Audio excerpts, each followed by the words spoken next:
Assalamu alaikum wa rahmatullahi wa barakatuh. This is an introduction to English phonetics and phonology, a practical course by Peter Roach.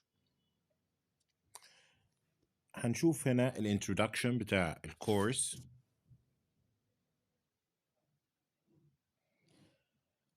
You probably want to know what the purpose of this course is and what you can expect to learn from it. An important purpose of the course is to explain how English is pronounced in the accent normally chosen as a standard for people learning the English spoken in England. يبقى أول حاجة بيقول إن الكورس ده مخصص لتدريس الأكسنت اللي هو هنعرف بعد كده إن هي receive pronunciation أو البي بي سي English accent اللي هي الأكسنت الرسمية في بريطانيا. However, at the comparatively advanced level at which this course is aimed, it is usually to present this information in the context of general theory about speech sounds and how they are used in language. يبقى بيقول الكورس ده مش مكتفي بس بتعليم النطق، لا يعني مش بس ان هو يقول لك just the accent، لا هو كمان متعلق بدراسة نظرية للسبيتش ساوندز. يبقى ده نمبر 1، ده الفوناتكس and how they are used in a language، وبعد كده بيدخل في الفونولوجي. In this theoretical context called phonetics and phonology. يبقى ده اسمه phonetics and phonology. يبقى الفوناتكس بيشمل الجزء النظري، بيشمل how speech sounds are made، okay، how we articulate these speech sounds، وبعد كده بتدخل في الفونولوجي how these speech sounds are patterned and made into systems. يبقى الفونولوجي بيدرس ايه؟ the patterns and systems of speech speech in a language. okay، يبقى the sound systems اللي هي الأنظمة بتاعت الأصوات دي والباترنز والنماذج بتاعتها ازاي بتتداخل مع بعض، ده داخل ايه؟ الفونولوجي. لكن دراسة الأصوات المفردة اللي هي الفونيمز this is the study of phonetics. يبقى الكورس ده بيشمل جزئين، بيشمل phonetics and phonology. تمام؟ How is the course organized؟ بيتكلم هنا على تنظيم الكورس.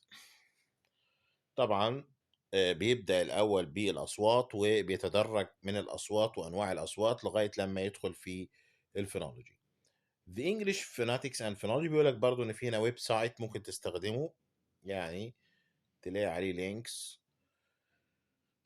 طيب بعد كده بيعرف الفونيمز. What the meaning of phonemes? The nature of phonetics and phonology will be explained as the course progresses, but one or two basic ideas need to be introduced at this stage. In any language, we can identify a small number of regularly used sounds, vowels and consonants that we call phonemes. يبقى الأصوات اللي في أي لغة اللي هي the vowels and the consonants are called phonemes. For example, the vowels in the word pin and pen are two different phonemes, and so are the consonants at the beginning of the words. Pet and bet. Pet, bet. يبقى دي two different phonemes. Because of the notoriously confusing nature of the English spelling, it is particularly important to learn to think of English pronunciation in terms of phonemes. يبقى ليه بندرس الفونيمز دي؟ ليه ما ندرسش الليترز؟ لا، لان notorious هنا بيقول عليها ايه؟ notoriously confusing nature، يعني العمليه الحروف والسبيلنج في اللغه الانجليزيه بيلخبط، يعني بيعمل مشاكل كتير جدا لما اجي اعتمد عليه في النطق. It is particularly important to learn to think of English pronunciation in terms of phonemes rather than letters of the alphabet. يبقى المفروض لو انا عايز انطق انجليزي صح، المفروض ان انا افكر في الفونيمز اللي هو transcription مش في الحروف. وانا بنطق عن طريق transcription مش عن طريق الحروف. One must be aware, for example, that the word enough begins with the same vowel phoneme as that at the beginning of the word inept. inept يعني بيقول لك ان ديت بادئه بحرف الاي ودي بادئه بحرف الاي، لكن they have the same vowel phoneme. they have the same vowel phoneme. الاثنين في الترانسكريبشن الصوت واحد، الفونيم بتاعهم واحد. الاي والاي الاثنين اتنطوا ايه، شورت فاول ايه. فبيقول بلاش نفكر في موضوع الايه، السبيلنج واحنا بننطق. شايف بيقول لك اهو would be transcribed as enough. يبقى الاي تنطق ايه. okay. The symbols are always printed in blue type in this book to distinguish them from letters of the alphabet. يعني بيقول لك ان هم هنا بيتكتبوا في الكتاب، هنا بيبقى مكتوبين باللون الازرق علشان نميز ما بين السيمبلز والحروف. طيب ايه هي السيمبلز ديت بقى وازاي ادرسها؟ قال لك ان في حاجه اسمها International Phonetic Association. الانترناشونال فوناتيك اسوشيشن تمام طلعت لنا اللي هي الاي بي اي، طلعت لنا حاجه اسمها اي بي اي برضو اللي هي International Phonetic Alphabet. International Phonetic Alphabet اللي هي الابجديه الصوتيه. الابجديه الصوتيه مش الابجديه اللي هي الكتابيه. الابجديه الكتابيه لهم 26 حرف. The first part of this course is mainly concerned with identifying and describing the phonemes of English. يعني بيقول لك التشابترز الأولانية في الكتاب ده اللي هو الجزء الأول من الكتاب مرتبط متعلق بإيه؟ بشرح ووصف الفونيمز of English. The phonemes of English. Okay. يعني بيقول chapter 2 and 3 deal with chapters 2 and 3 deal with vowels and chapter 4 with some consonants. After this preliminary contact with the practical business of how some English sounds are pronounced. Chapter 5 looks at the phoneme at the use of symbols in a theoretical way, while the corresponding audio unit revises the material of the chapters 2 and 4.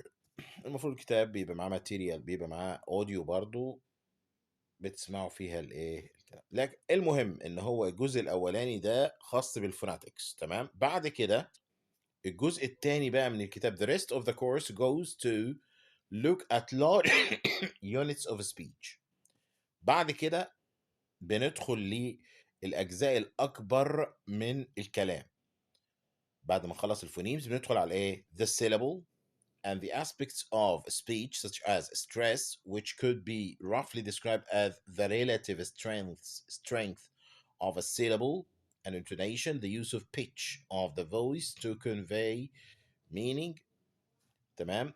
بيدخل بعد كده على الستريس والستريس بليسمنت والword stress وسنتنس stress، وبعد كده بيدخل على الانتونيشن. وطبعا هنا بيديني امثله they signed a contract لكن it started to contract يبقى هنا كلمه contract as a noun the stress falls on the first syllable. okay. هنا الستريس كانت على المقطع الاول، لكن في لما تستخدم كفعل باسمها contract the stress is on the second syllable. تمام.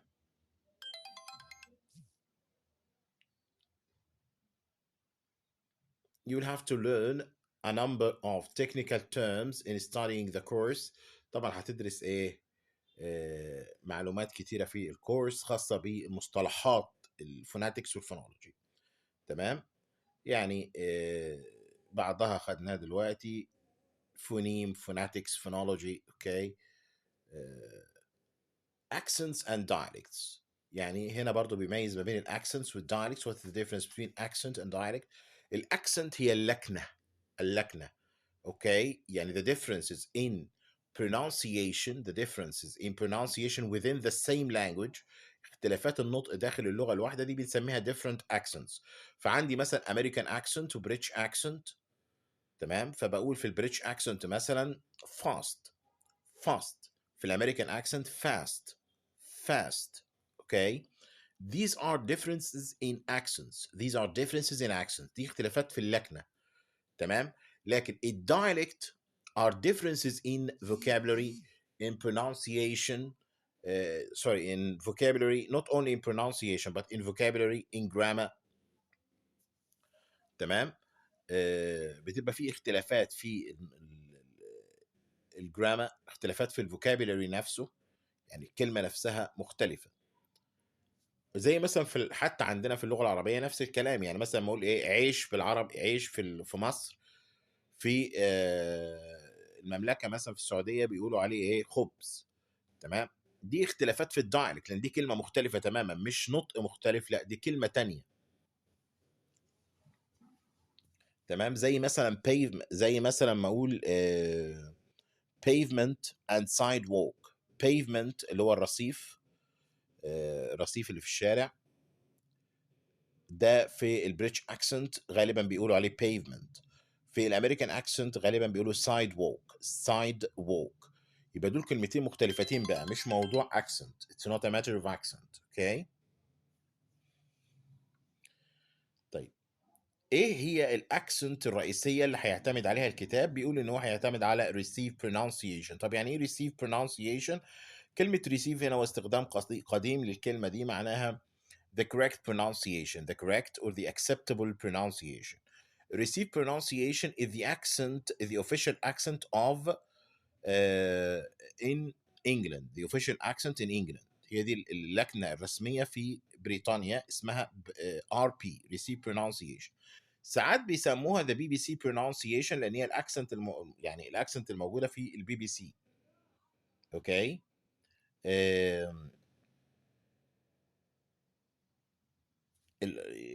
برضو الاكسنت اللي هي البي بي سي اكسنت او الاوفيشال اكسنت اوف بريتن، دي برضو ساعات بيسموها كوينز انجلش، اللي هو الانجليزي الملكي، يعني دي الاكسنت بتاعت الملكه. هو بيقول هنا this course is not written for people who wish to study American pronunciation, though we look briefly at American pronunciation in chapter 20 لبعض الاختلافات ما بين الامريكان، لكن هو mainly البوك mainly is for British pronunciation اللي هو قلنا عليه ال RP accent. لكن انا بقول لكم ان الموضوع بسيط، انت لو بعد ما تدرس ال RP accent receive pronunciation تدرس الفوناتكس، سهل جدا ان احنا نعمل تفريق ما بين البريتش اكسنت والامريكان اكسنت، بس على اساس انت تكون عارف البريتش او عارف الفونيمز ونطقهم. In talking about accents of British foreigner, the foreigner could be careful about the differences between England and Britain. هنا بيفرق ما بين England and Britain، لأن Britain كلمة أوسع من كلمة England اللي هي اليونايتد كينجدوم، فبتضم كمان إيه Scotland, Wales are included in Britain. Okay, and together with Northern Ireland from the United Kingdom. وكمان في Northern Ireland ديت في اليونايتد كينجدوم. ده الملخص ببساطة للشابتر 1. كان معاكم دكتور هشام أبو مصطفى lecturer in English Linguistics. أشكركم والسلام عليكم ورحمة الله وبركاته.